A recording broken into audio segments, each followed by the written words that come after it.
Hello book nerds, welcome back to In Between the Lines. If you're new here, hello, my name is Noah, and we talk about things inscribed on dead trees, aka books, because that's what we do.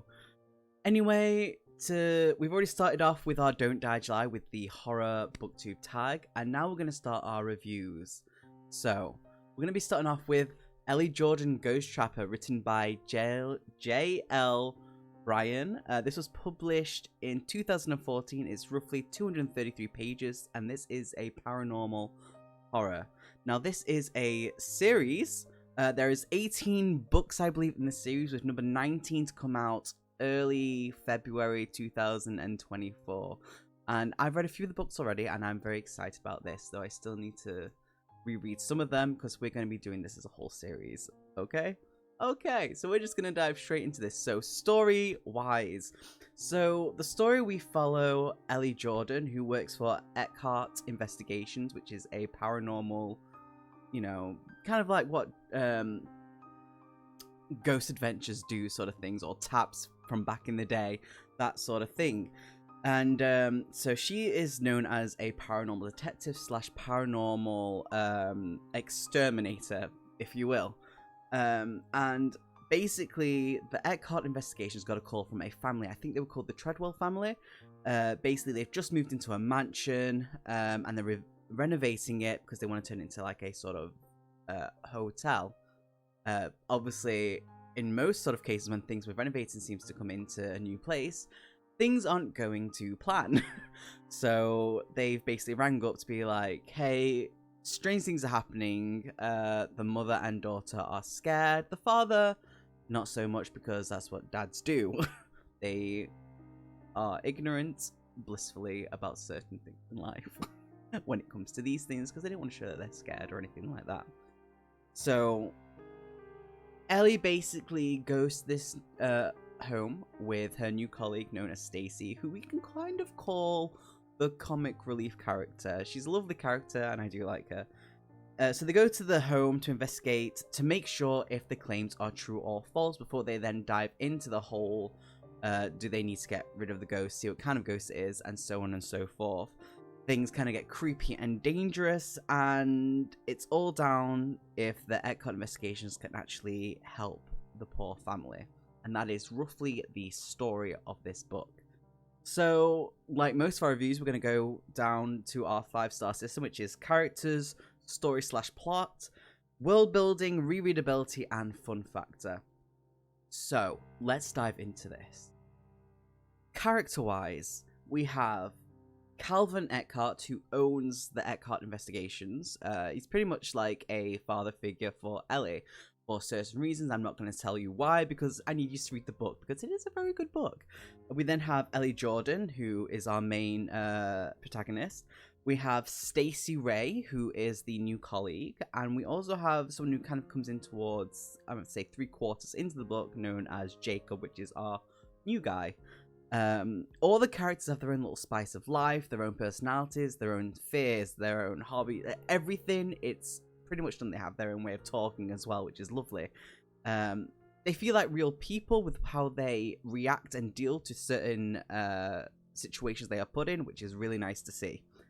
With a family, from the Treadwell family, we have Anna, Dale, and Lexi, who is the little girl who basically is like this little piece of heart that is like, I saw something scary, can you help? And it's all about how Stacy kind of, while Ellie isn't really much of like, oh, there's a child, Stacy is very much the character. It's like, yo, I've got this, I can go talk to the child.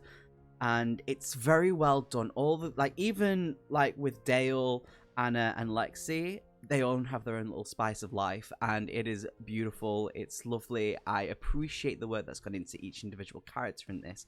The best thing also about this is that there's not too many characters, even though I'm not talking about the ghost, because I'm going to leave that part for when people read the book. But they, even ghost-wise, they all have their own little quirks, as we put them, which definitely adds a certain flair to the book. So, story / plot. We've talked about the story just before. Plot-wise, it's very well done. The story flows very well. The plot moves at a very good pace. It doesn't stall at all. It all just flows perfectly, and I love that about it, because sometimes with books like this, they have a moment where they have a little bit of a break, and it's like, okay, nothing's really happening. I get what they're trying to do. They're trying to explain and do certain things to kind of be like, maybe a bit of time has passed or whatever.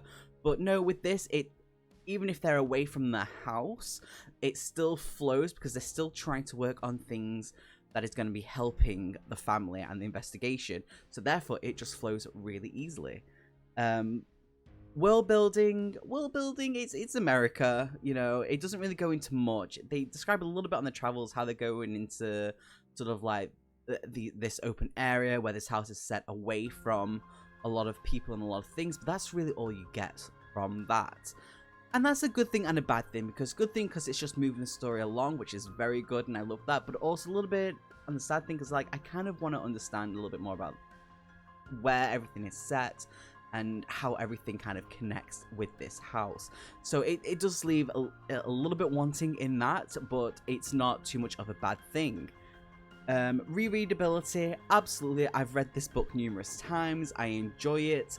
It's done very well. It's creepy. The way they describe certain things, and when certain things happen, it actually makes you stop for a moment and be like, oh wow, that's a really good description of something. I can see it like looking exactly as how that is described, and I love that, and that's why it makes it really, really good. This also goes along with the other part, which is fun fact, because it is a fun book to read.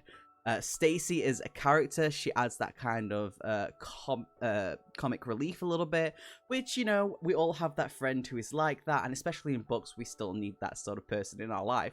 So it's very well done. It is a fun book to read, and I don't think I can recommend it even more, especially when things are described when things are going downhill. It's beautiful, it's creepy.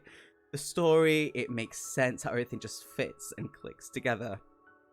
Now, rating-wise, I would love to give this 5 out of 5. I don't think I've ever given something 5 out of 5 before in this, but the reason why I'm not is because of the world building, just because it just lacks a little bit there, which isn't a bad thing, like I said, because the story and everything else flows perfectly without it. I'm actually going to give this 4 stars out of 5. It is a good book, it is a good read, it's not too creepy.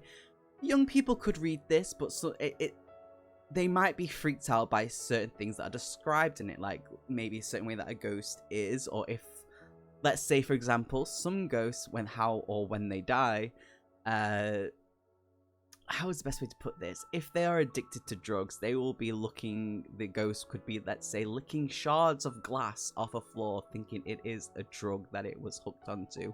You know what I'm getting at? Not going into too much of detail with that. But yeah, it's a very good book. I couldn't recommend this even more.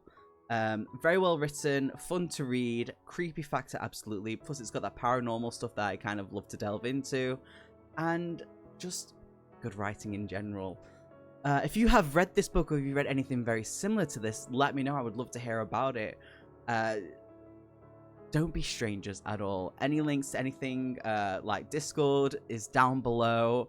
Don't be strangers. Much love, and look after yourself. Make good decisions. Cheers.